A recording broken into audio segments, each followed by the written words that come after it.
This is a video I wanted to make for a long time. I wanted to do a land destruction deck in the old school format, but kind of with like the more kind of modern take on it. And I'm starting with a deck today that was actually played in the Winter Derby, and I'm gonna engineer it.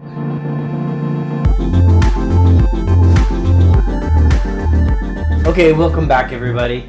So I'm Edwin the Magic Engineer, and I cover a lot of topics on my channel, some finance topics, some gaming topics. I do arcade stuff sometimes, but most of my content is Magic the Gathering. And most of what I used to make a while ago was a lot of deck techs, and I haven't done one for a while because I wasn't really inspired to do deck tech on something that I just thought was really cool tech. But a friend of mine, a guy named Drew Epstein, who is a member of the old school community, and I'll throw a picture of him up on the screen right here. He played this deck in the 2020 Winter Derby, and I think he placed 4-4 with this deck, and it was his construction, and I played it against him, and I used a version of what I was playing in the Derby, the deck. And what really impressed me about Drew's build is he kept me off my mana like so well. He was blowing up lands from like turn 1 all the way through to when he started actually playing Nevinnyrals Disks. And I just couldn't get to like 2 mana like most of the time. Like I had all kinds of times where I'd have like a balance in hand or something, but I couldn't cast it because I couldn't get mana on the table. So I knew he had a good concept starting with it, but there was some things I thought I wanted to maybe kind of try to change a little bit. So with his permission, I'm going to show you the deck actually right now. So let me switch over to that screen so you can actually see it. And so this is the deck, and this is what he actually started with. Now, these are my cards instead of his. He showed me a picture of his, but I reconstructed it using my cards. Now, what I'm going to do is I'm going to like kind of go through his deck and talk about the options a little bit. Then I'll show you the cards that I brought in and the final list that I've actually played. And I've only play tested it so much so far, but Drew specifically told me a couple decks that he felt his land destruction version was weak against, like mono black aggro with lots of discard and hippies and things like that. And I did some playtesting against that, and the version I built just ripped that to shreds. And I played it against Rug Crazies, and it was easily going like, 60-70% of the games against Rug Crazies as well. And land destruction can just do great against control because you can just blow up all their mana, and control needs their mana. So with all that said, let's actually get into the deck. So I'm going to start by dragging this up, turning that on, so now you can see the play area, and you can still see my ugly face as well. So here's the sideboard. I'll move this out. Now, to start off with, there's an awful lot of land destruction inside here. You got 4 sinkholes, some of the best land destruction that actually exists in old school because it's 2 mana, which means like if you have a jet, you can play that sucker turn 1. If you're just playing mono black, you can get it out turn 2, with not too much difficulty whatsoever. And I've got the ice storms in there, 4 of those, and I've got the stone rains in there. So right off the bat, that's an awful lot of cards dedicated to land destruction. So he's definitely going for blowing up the lands as quickly as possible. Now this is Eternal Central format, so the 4 strip mines is of course necessary. So now, okay, what do you got? 16 cards here devoted to just blowing up mana sources, right? And you got to deal with all those pesky moxes and the enchantments. So he's got 4 Nevinnyrals Disks in the deck to blow up creatures, reset the clock, get those moxen off the table. And of course this works well in a land destruction deck, but I often thought as I was playing against him, it was just a little too slow. Because if I was able to get at least 1 mox onto the table, I could drop a white land and disenchant the disc and like keep it like at bay. So of course it's well placed in the deck, but I just felt it was missing something a little bit. So now something else that I really liked that he did, he took 2 entirely different types of decks and mashed them together.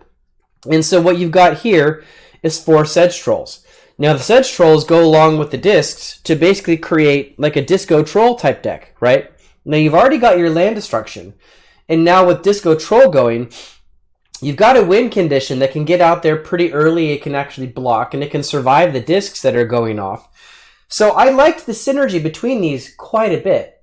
I definitely thought he was onto something when he was actually doing this. But then he actually started to add in like another strategy as well. Now the beasts, they do actually have good synergy, because the beasts, they'll keep all your other artifacts in play if a disc goes off, and the beast himself will get blown up. But if you have like multiple Nevinnyrals discs in play, then your other disc would survive, or your moxes and stuff would survive. And so he's pretty good for that type of strategy. Now also when you got the Chaos Orb in there, of course, because all old school decks have the Chaos Orb, this can be a very effective late game play. Now it seems like something you would think would come out pretty early, but it generally doesn't when you're playing this deck, because all your early turns, you're trying to just get ahead of their mana as fast as you can. So turns 1 through like 5, you're normally dropping like a land destruction almost every turn if you possibly can. So the Beast and Orb combo doesn't really come out like very early. It tends to be more late game. Then I guess he decided he wanted to have a good late game threat to put out. So he had a couple Singer Vampires he put into the deck. And, you know, they're of course effective, but at the point you play the Singers, if you've got control of the board, I felt like the game was generally already over. I mean, if he was putting Singers down, and I couldn't deal with it because I couldn't get my 1 mana on the table so I could cast my Swords to Plowshares or something, the game was probably already lost, right? So the Singer Vampires are a great card, but I felt like that slot could have been taken up by something that is helps kind of secure his main game plan. Now, he already has good early and mid-game strategies, and he stuck a Transmute in there to obviously go for some of his really key artifacts that he might need. Like obviously if he's got a Guardian Beast in play, I would imagine most of the time he's going to go for a Chaos Orb to kind of get that combo going. But in case you're in like a dire situation, you really need to pull a Nevinnyrals Disk out, you can sacrifice a Mox to go get a Nev's Disk. So good play. And there's also sideboard cards he could go for if he needed to. Now the rest of the cards in his deck are of course fantastic cards, and they're the kind of cards that are so good, like if you're playing the right colors, you're pretty much just going to like put them in. So let me make some room here, because that's the essence of his land destruction deck. So then, okay, you've got an Ancestral Recall, because of course you want to play Ancestral. It's a fantastic card. You know, it just draws a ton of cards. You're going to want to play Mind Twist. If you get an early Mind Twist, or you get one at the right time, you can just win a game by Mind Twisting people. Enough said. Demonic Tutor to go get the threats that you know you need to be able to play. A Fireball to basically be a closer in case you're having a hard time getting your threats through. Or you just, like, you got mana out, it's late game, and you need to just, like, throw something right at their face. So that's the essence of the actual deck. Now I'm going to get into the mana, and you already notice right off the bat, I'm already kind of showing Birds of Paradise, you know, kind of in the mana stack. In fact, I might as well pull those Strip Mines out, because those are part of the mana base. There we go. So there's the Strip Mines, and so the Birds of Paradise, of course, they're not completely mana. You can't totally consider them mana, but you can't completely not consider them mana, because, I mean, they don't swing and they don't have any other abilities. They're really just there to fix mana and do it in a way that speeds you up. Now, what's so critical about the Birds of Paradise, and this is what I was realizing as I was playing against him, if he is dropping Sinkholes, now Sinkhole is like a turn 2 land destruction. If you can get like a Birds on the table on turn 1, you can also do Stone Rains and things like that on turn 2 if you can get a Mox or something. But the point is, since you're playing with some actual artifact mana, you're playing with some Birds, you got Sinkholes and Strip Mines, your chances of getting turn 1 and turn 2 land destruction is pretty good. And I think that was a really big key to what made this a successful land destruction deck in old school format. So then you got your 4 Bayous. You got your 4 Badlands, so you can try to get your colors. He has 1 Underground Sea, of course, for that Ancestral Recall. And he's got a Taiga, because, you know, he wants to get the Birds out, and he also wants to get red for the Stone Rains and things like that. The Library, which oftentimes in this deck actually is going to be a decently ineffective card, because you're playing so aggressively, you can tend to empty your hand, right? But it can come back in late game, because once you get more than like 5 to 6 mana, oftentimes like you just don't need to keep putting lands out. So you can start holding those lands back, and then actually like just build up for, in case you draw a library, you just get some massive card draw. Cities of Brass, of course, because there's 4 colors in this deck. You got to hit them. And now the mana rocks, I think, are a good question here. Now, first of all, I'll say that he doesn't have a Mox Pearl inside there. For obvious reasons, there's no white in the deck. But with some 3 mana drop land destructions, you know, that can be a little iffy on whether or not that helps out. But since he's got the Birds in there to speed him up, I think it's okay to get away with what he's actually doing with no Pearl. He's got a mana vault in there. And in his mind, this was there to get the singers out early or to get a disc in play early. And I didn't so much like this, because what I've done a lot of times in games is when people use like a mana vault or a couple mana vaults to get something big in play, and then you disenchant it, shatter it, plow it, whatever, and then they're sitting there eating all this damage from the mana vaults. I've had an awful lot of games where I do well simply because they played an early mana vault and, you know, then just got themselves chewed up quite a bit. So the best decks, I think, to play mana vault is one where you're doing like some kind of either tinker or transmute artifact. You're going to have a way to get rid of it or untap it pretty easily, something like that. So the Soul Ring and the Lotus, obvious plays. Those make a lot of sense. So it's a good mana base. I think it's like, if you count the birds and all that in, it's like 29 cards dedicated to mana. Let's see, did I count that right? I'm going to take a second here and count it. I'll speed it up for you guys. 9. Yeah, 29 mana sources, which means 31 of his other spells. Now, inside of his sideboard, what he has going here, he has 2 Maze of Ith. Fantastic for dealing with those early creatures that got out, and because you don't have a lot of removal in this deck beyond the discs, and this will buy you time to get a disc into play and activate it. The Silex is out there for all those artifact-heavy decks with workshops and things like that. The Nether Void is in the sideboard, and actually you'll see this come into the main deck with the changes that I made. So I love the Nether Void, but I didn't like that he put it in the sideboard. A couple City in the Bottles. By the way, I have some proxies in here because I don't own enough of all these cards to build this deck out completely. So one of my Nether Voids is a proxy, and one City in Nebraska, or City in a Bottle is. But yeah, those are for like the Arabian Nights, early kind of aggro decks, and Earthquakes to take out the fast weenie decks that just get a ton of creatures on the table quickly, and they're beating you up while you're behind the curve, blowing up their lands, but the threat is already on the table. That can play some cleanup for you. Hurricane can do the same, but take out the flyers, of course.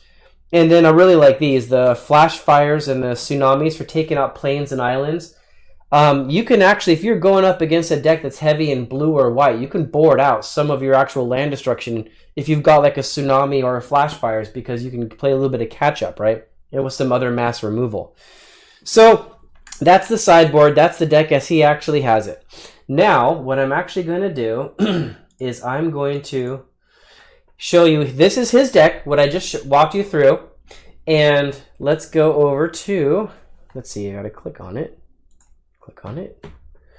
This is the build that I'm actually switching to. Now I'm just laying this out right in front of you right there. Grab the screenshot if you want it, to the deck that I'm converging to. These are all the cards that are actually different. The cards up on the top are what I took out of his deck. The cards on the bottom are what I put into his deck.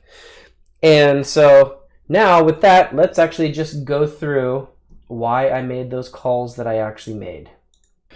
Okay, so now let's go through the actual updated revised deck with my changes in it. So a lot of the base is the same. We still have the Sinkholes, we still have the Ice Storms, we still have the Stone Rains.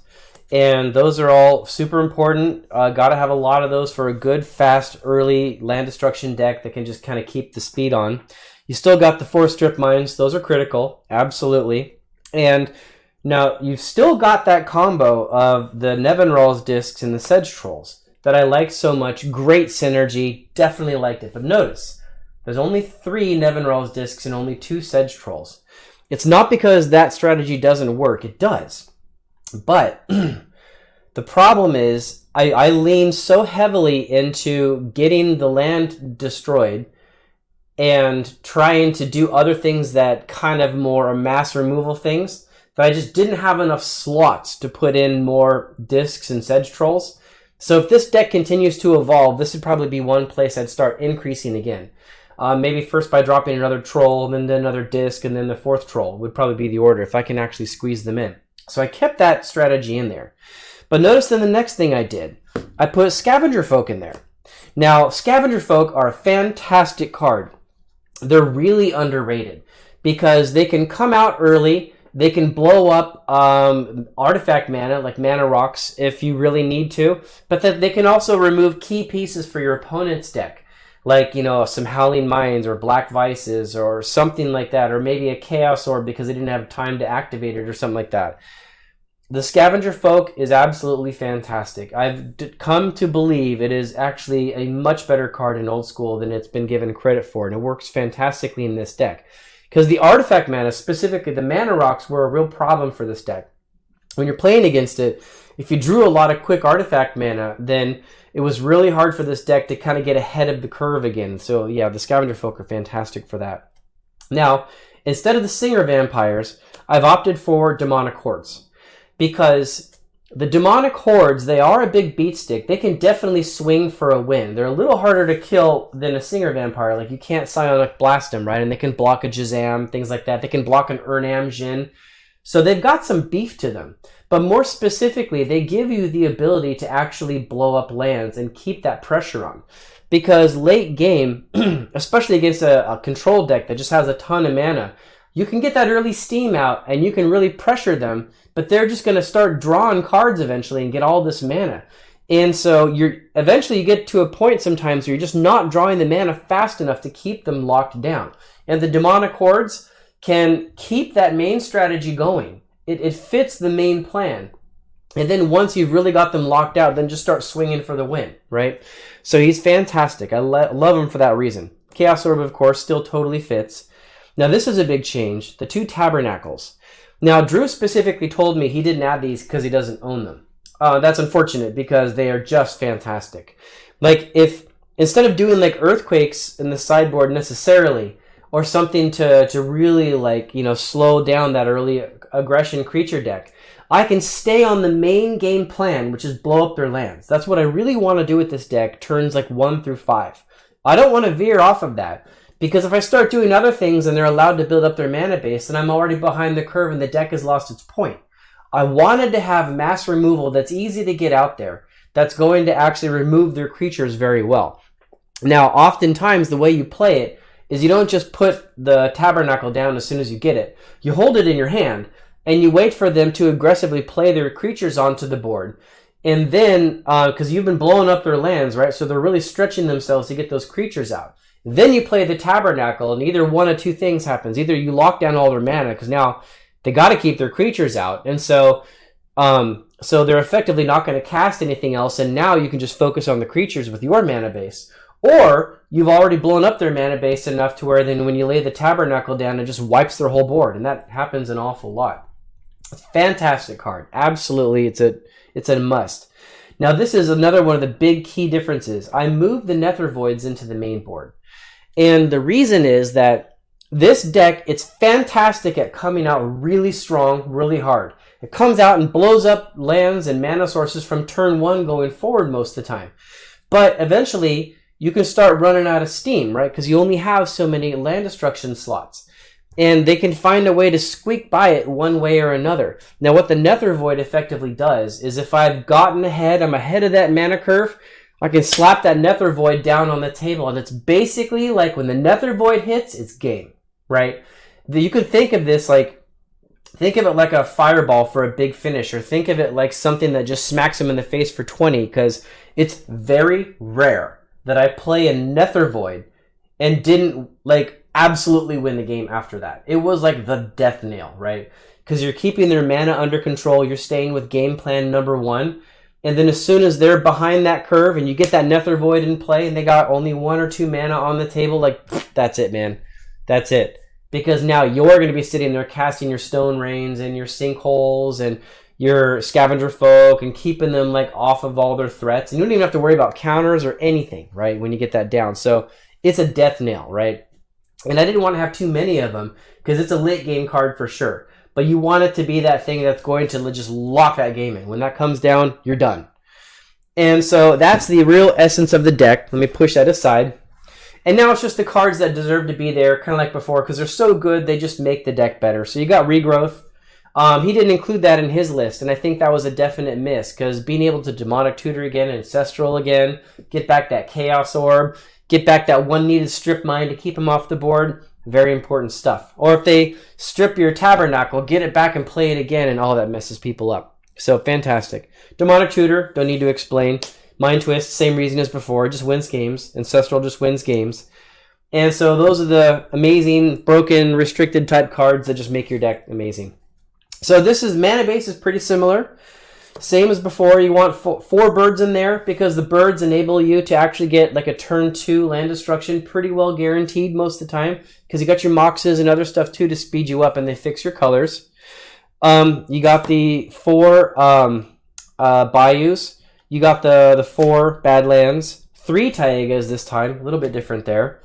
3 cities of brass, and I kept the library because I found that this deck comes out fast and aggressive at the beginning, but it doesn't tend to win quickly.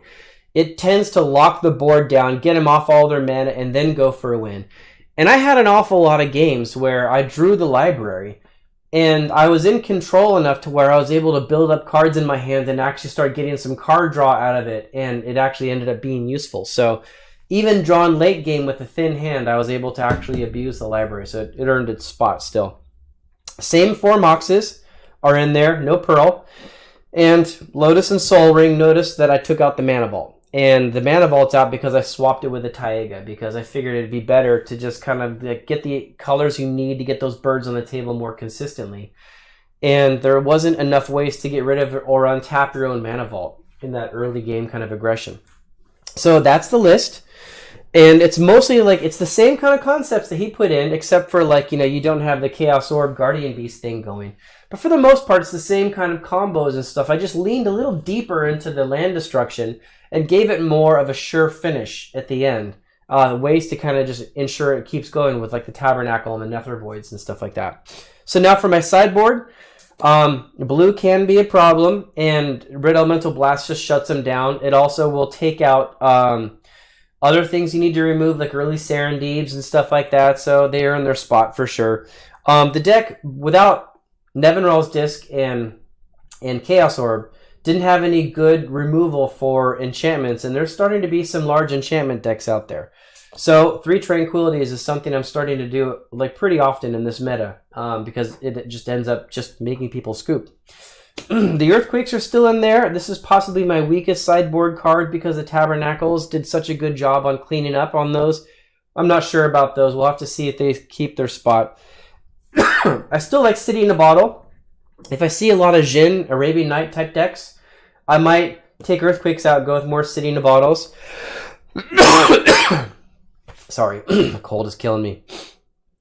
I like the Hurricanes in there still. Flyers can be a problem. I do actually have, I have the Demonic Hordes, and I've got the Sedge Trolls in there, but they don't block Flyers at all whatsoever. And if I'm going up against a lot of early aggressive Flyers, then Earthquakes aren't going to cut it. So I do like the Hurricanes.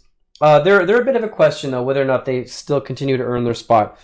Flash Fires and Tsunami are still just absolute yeses. If I play against someone and they got a lot of plains or islands, then I can start boarding out some of my land destruction, put those in and get some efficiency out of it, and that opens up more slots for doing other things to customize it quite a bit.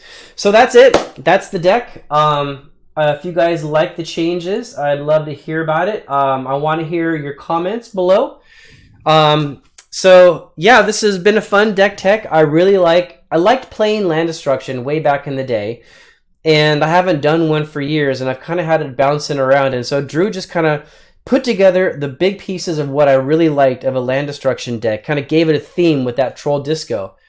And all I honestly did was just took it and just pushed it a little bit harder to kind of make it just lock down in that early game land destruction. And I put things in that didn't take you off of game plan A on your first turns 1 through 5. So that's kind of how I look at it. Anyways, thanks for tuning in, guys, and hope you all have a great week, and I'll talk to you later. Bye.